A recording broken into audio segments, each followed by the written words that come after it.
definitely mentioned several times that amber is one of my favorite fragrance notes, and so having this fragrance in my collection is one that you should have probably expected, because it's such a beautiful resinous, warm, spicy type amber fragrance, even though it does lean quite masculine, okay? And I feel like the reason that it leans a little bit masculine is because they do have a lavender note in here, even though it's not prominent, like you don't really get a very strong lavender note, but I feel like that adds a bit of this kind of like masculine cologne aftershave type of scent profile to the fragrance itself. But I feel like the lavender and even just all the notes, them combined just created this very aromatic, rich, deep, just sweet, resinous type of scent. It does have a bit of a leathery type nuance to it, but it's not in any kind of like dirty, sharp, mossy way.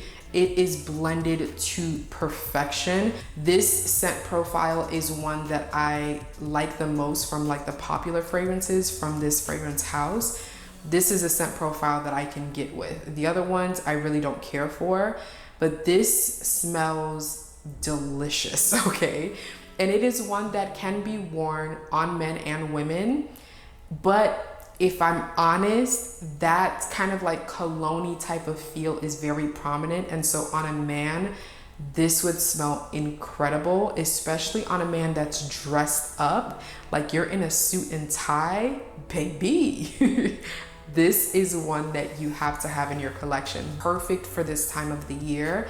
And it's just beautiful. I love this scent so much. So again, that's going to be MFK's Grand Soir. Now my bottle's a little bit beat up and I don't have a cap, but it is the fragrance inside that matters. This is vanilla in a way that has not really been duplicated, and I love that. I know a lot of times, especially during this time of the year, a lot of people really enjoy wearing, you know, vanilla scents, gourmand fragrances, but this is the way that I feel like it is done to perfection, because it's not a bakery type of vanilla. It's not this fluffy, airy type of vanilla. No, this is deep, dark, resinous, oily, balmy, a little bit smoky. It is so beautiful and unique. I am obsessed. This would, again, wear beautifully on men and women. When you first spray it, it's not my favorite, and it's because I believe it has a licorice note in here, and licorice is not one of my favorite notes. It almost is this kind of like fragrant, I feel like licorice, the smell of it almost comes off like this fragrant star anise type of smell. Like if you've ever smelled that spice, it's kind of like this very almost medicinal type of scent, and I don't like that. But when you get past that, there is a part of this fragrance as it transitions into kind of like the mid, where you get this smoky, almost like incense smoke type of background. It's not strong, it doesn't overpower the vanilla scent, but you definitely get a smokiness in the background that adds a lot more edge to the fragrance, and it almost is an introduction to how deep the fragrance is going to get. And then once it gets to the dry down and you get to that beautiful sweet vanilla, it is incredible. I don't recommend that you blind buy any of his fragrances because they are quite unique in the way that they are composed.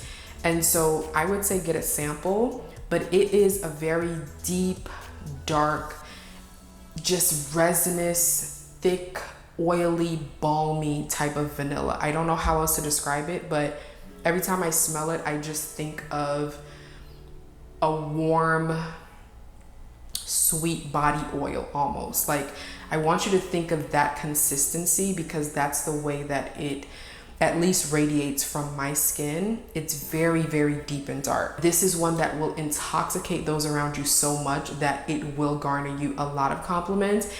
But there's this kind of like mysterious feel about this fragrance. It's very unique, very mysterious, very just, I don't know, like just a high quality person. I love this fragrance so much. So that's going to be Serge Lutens Un Bois Vanille. This one is probably on everyone's list at this point, but it is still a very polarizing fragrance. And it's because of those kind of like smoky aspects of this scent. This is called By the Fireplace, and the name of this fragrance is very literal, okay? This is not, oh, this is a cute name. No, this scent really represents the feeling, the scent, just all of it that associates with being by a fireplace. There's definitely a very strong smoky aspect of this fragrance, which I feel like you should expect with this name, and that's why I'm telling you that it's very literal. But what I will say is that the vanilla, once it comes in, it tones down the smoky aspects of it, but it's still there. But when I say smoky, I really want you to think of literally starting a fire, and then also kind of like the smokiness that you get from when you blow out or you put out a fire. There's like a lingering smokiness that's in the background, but the vanilla is so prominent, and it's very creamy and soft and delicate, very, very cozy, just very, very intoxicating. And it also smells like you're roasting marshmallows. It's such a beautiful and unique scent, and the fact that they were able to capture a moment within a scent is incredible to me, and it is one that will remain in my collection forever. This was a love at first sniff.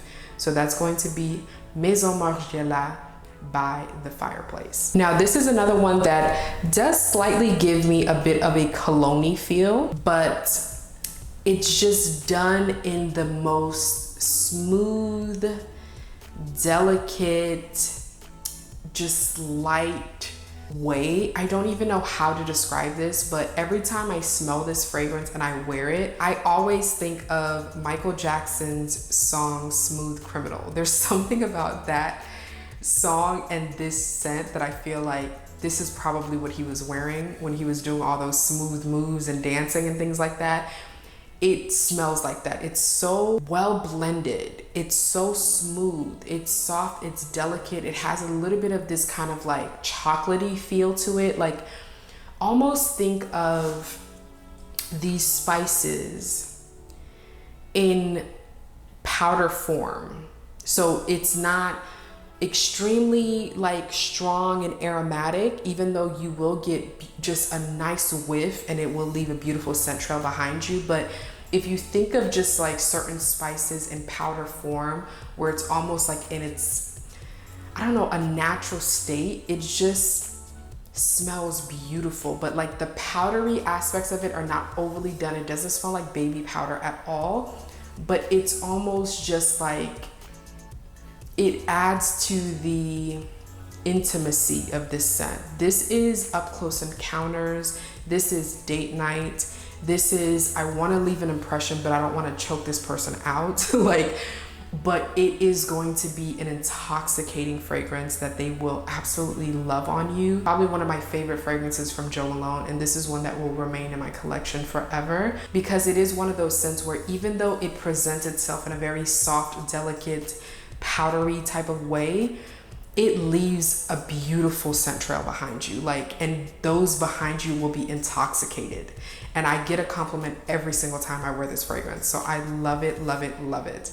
That's Jo Malone's Myrrh and Tonka. Now this fragrance is, I am stepping out and I want to trap everyone that I come in contact with, okay? This is, if you've ever seen or used those, fly traps, I'll probably insert a picture so you guys know what I'm talking about. It's almost like that. It is a magnet for compliments, but it is one that will really just intoxicate everyone that you come encounter with because of how delicious this is. This is a gourmand that I can definitely handle, and this is a gourmand that I love because I feel like it's much more balanced because it's sweet, it's milky, it's lactonic, it's creamy, it's delicious, it's deep, very unique, but it's just balanced. As I said, this almost puts me in the mind frame, but better. But this puts me in the mind frame of Xerjoff's Italica. So if you think of kind of like that lactonic sweetness, but this one is much more grounded. The Xerjoff Italica, to me, I don't even know how you guys are wearing that fragrance and not like throwing up on yourselves, because that scent is so nauseating to me. I just don't understand how you do it. This one is still very creamy, very milky, lactonic, you know, very much a gourmand, but it's done in a much more grounded way in my personal opinion. And I'm not sure if it's because of the coffee note, which kind of tones down that nauseating type of sensation that you can get from gourmand scents. But this one is just, I want everyone around me to be intoxicated. I want to impress. This is going to project and also last on your skin for hours. And it is just phenomenal. I love, love, love this scent. Definitely polarizing. All of the scents within this list are polarizing, but this is one that smells incredible. Whether you're dressing up, you're doing date night, you're trying to do an up close encounters, whatever it is, this is going to intoxicate everyone that's around you. I love this scent. That's going to be Kilian's Black Phantom. Now, this is another one that I've mentioned to you guys over and over again, and it is because of how unique it is and just how just deep and dark and just intense it is. I love this scent so much. This is compared a lot of times to Fève Délicieuse by Dior. There are some similarities, but I feel like this one is a little bit deeper, darker, and just maybe slightly a bit more powdery. So you are going to have to enjoy, again, those deep, dark, powdery, warm, spicy type of fragrances, because this is a little bit of each of those things. When you first spray it, it does give me a little bit of kind of like an aftershave type of smell, kind of similar to Grand Soir. But as you wear the scent, the tonka bean note just becomes a little bit more prominent. And it just is such a powerful, bold, but deep and dark scent. It's so, I don't even know how else to describe it, but every time I smell this, I think of, like, it gives me a very erotic, very sexual, very like aphrodisiac type of scent. Like, it's a very deep, deep, deep, dark scent. And I think that it is phenomenal, okay? This is one that layers beautifully with a lot of other fragrances if you're trying to deepen up another scent.